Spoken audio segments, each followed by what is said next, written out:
ನಮಸ್ತೆ ಗುರುಜಿ. ನನ್ನ ಹೆಸರು ವಿಜಯಲಕ್ಷ್ಮಿ ಅಂತ. ನಾನು ಗುಲ್ಬರ್ಗಾಯಿಂದ ಕ್ಲಾಸ್ ಮಾಡ್ತಾ ಇರೋದು. ನಂದು ಅಂದ್ರೆ ಏಜ್ ಬಂದ್ಬಿಟ್ಟು 42. ಫಸ್ಟ್ ನಾನು ಹೇಳ್ಬೇಕು ಅಂತಂದ್ರೆ ನಿರಾಹಾರ ಸಂಯಮ ಒಂದ್ಸರ್ತಿ ಮಾಡಿದ್ದೀನಿ. ಸೆಕೆಂಡಿಗೆ ಪ್ರಾಣ ಸಂಯಮನು ಮುಗ್ದಿದೆ ನಂದು. ಇವಾಗ ಆಚಾರ ಸಂಯಮ ಸ್ಟಾರ್ಟ್ ಮುಗ್ದಿದೆ. ಸೊ ನನಗೆ ನಮ್ಮ ಅಕ್ಕ ಅಂದ್ರೆ ರೇಣುಕಾ MB ಅವರು ನನಗೆ ಪ್ರೋತ್ಸಾಹ ನೀಡ್ಬಿಟ್ಟು ಕ್ಲಾಸ್ ಮಾಡಕ್ಕೆ ಇದು ಮಾಡಿದ್ರು. ನಿರಾಹಾರ ಸಂಯಮ ಮಾಡಿದಾಗ ಸಿಕ್ಕಾಪಟ್ಟೆ ಚೇಂಜಸ್ ಆಯ್ತು. ಪ್ರಾಣ ಸಂಯಮ ಮಾಡಿದಾಗನು ಆಕ್ಚುಲ್ ನಾನು ಹೇಳ್ಬೇಕು ಅಂತಂದ್ರೆ ಕ್ಲಾಸ್ ಅರ್ಥ ಆಗಿರ್ಲಿಲ್ಲ. ಸರ್ ಒಂದ್ ಮಾತು ಹೇಳ್ತಾರೆ, ಭಾಷೆ ಮುಖ್ಯ ಅಲ್ಲ ಭಾವ ಮುಖ್ಯ ಅಂತ. ಅದು ಸತ್ಯ ಇದೆ. ಯಾವುದೇ ಇದ್ರಲ್ಲಿ ನಾವು ಆಧ್ಯಾತ್ಮದಲ್ಲಿ ಹೋಗ್ಬೇಕು ಅಂದ್ರೆ ಭಾಷೆ ಮುಖ್ಯ ಅಲ್ಲ, ಭಾವ ಅರ್ಥ ಮಾಡ್ಕೋಬೇಕು. ಭಾವ ಅರ್ಥ ಮಾಡ್ಕೊಂಡ್ರೆ ಆಧ್ಯಾತ್ಮದಲ್ಲಿ ಮುಂದೆ ಹೋಗ್ಬೋದು.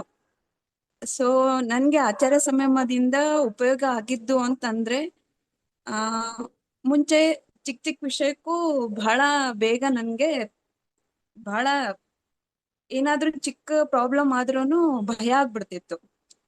ಬಟ್ ಇವಾಗ ಏನಾಗ್ತಾ ಇದೆ, ಭಯ ಅನ್ನೋದು ಇಲ್ಲ ಇವಾಗ. ಅಂದ್ರೆ ಏನ್ ಬಂದ್ರೂನು ಎದುರಿಸ್ತೀನಿ, ನನ್ ಜೊತೆ ಶಿವ ಇದಾನೆ ಅನ್ನೋದು ಒಂದು ನಂಬಿಕೆ ಜಾಸ್ತಿ ಆಗ್ಬಿಟ್ಟಿದೆ ಇವಾಗ.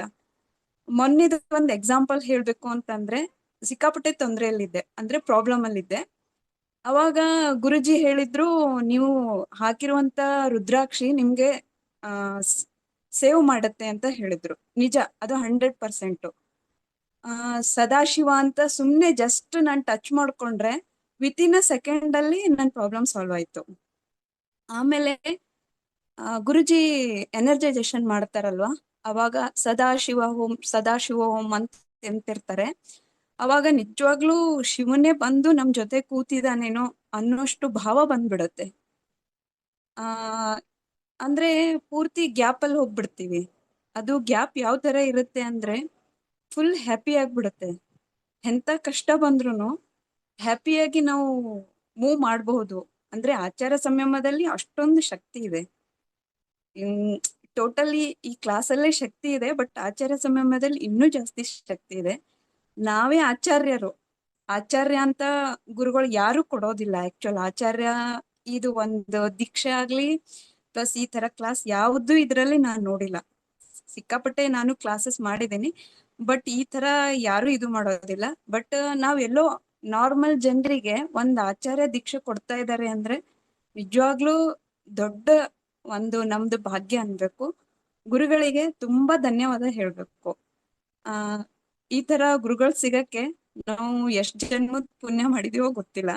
ಆದ್ರೆ ನಮ್ಗೆ ಏನ್ ದೀಕ್ಷಾ ಕೊಟ್ಟಿದ್ದಾರೆ, ಏನ್ ಇದು ಮಾಡಿದ್ದಾರೆ, ನಾನು ಗುರುಗಳಿಗೆ ಚಿರಋಣಿ ಆಗಿರ್ತೀನಿ. ಸದಾ ನಮ್ಮೇಲೆ ಗುರುಗಳ ಆಶೀರ್ವಾದನೂ ಇರುತ್ತೆ. ಶಿವನ್ ರೂಪದಲ್ಲಿರುವಂತ ಗುರುಗಳು ನಮ್ಮೇಲೆ ಸದಾ ಆಶೀರ್ವಾದ ಮಾಡ್ತಾರೆ. ಮತ್ತೆ ಆಚಾರ್ಯ ಸಂಯಮದಿಂದ ಹೆಲ್ತ್ ಚೆನ್ನಾಗಾಗಿದೆ. ಅಂದ್ರೆ ನಿರಾಹಾರ ಮಾಡ್ತೀವಲ್ವಾ, ಹೆಲ್ತ್ ಚೆನ್ನಾಗಾಗುತ್ತೆ. ವೇಟ್ ಲಾಸ್ ಆದ್ರೂ ಪರವಾಗಿಲ್ಲ, ಬಟ್ ಎನರ್ಜಿ ಜಾಸ್ತಿ ಇರುತ್ತೆ, ಸಿಕ್ಕಾಪಟ್ಟಿ ಎನರ್ಜಿ ಇರುತ್ತೆ.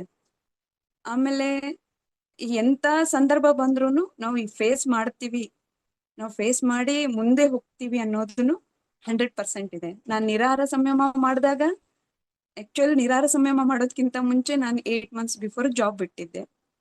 ಅದಾದ್ಮೇಲೆ ನನ್ಗೆ ಮುಂಚೆನೂ ಹೇಳಿದ್ದೆ ಎಕ್ಸ್ಪೀರಿಯನ್ಸ್ ಅಲ್ಲಿ, ಇವಾಗೂ ಹೇಳ್ತಾ ಇದ್ದೀನಿ, 4-5 ಕಡೆ ಜಾಬ್ ಬಂದಿತ್ತು. ಯಾವ್ದು ಫೈನಲ್ ಮಾಡ್ಬೇಕು ಅಂತ ಗೊತ್ತಾಗಿರ್ಲಿಲ್ಲ.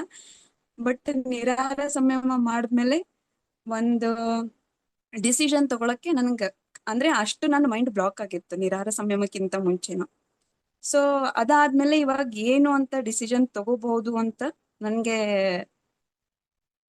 ಗುರುವಿನ ಆಶೀರ್ವಾದ ಮತ್ತೆ ಈ ಕ್ಲಾಸ್ ಬ್ಲೆಸ್ಸಿಂಗ್ಸು ಎಲ್ಲಾನು ನನ್ಗೆ ಸಿಕ್ಕಿದೆ.